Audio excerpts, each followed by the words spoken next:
Greig here again with a quick introduction to the theme from this week's set readings to give you a heads up before your live stream service or perhaps a Zoom small group discussion.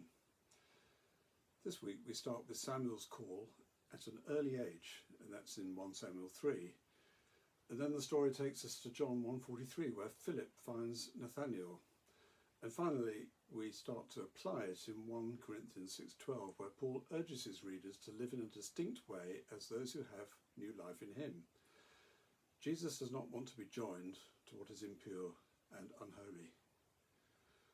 All this adds up to a call to us to be disciples or apprentices.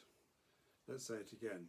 Apprentices of the Master, Jesus, who start to behave and live like, and even maybe look a little bit like, the Master.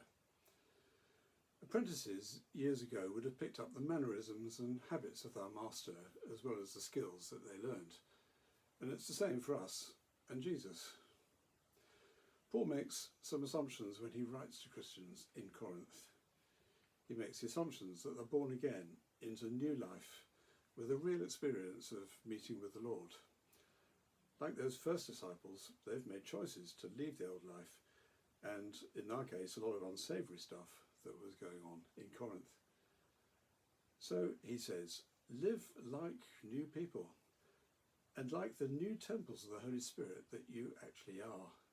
Live differently, in a way that honours Jesus, not because you have to, but because, empowered by God's Spirit, you can. Being an apprentice is about acquiring skills, learning to do things you couldn't do before, and also being empowered to do it.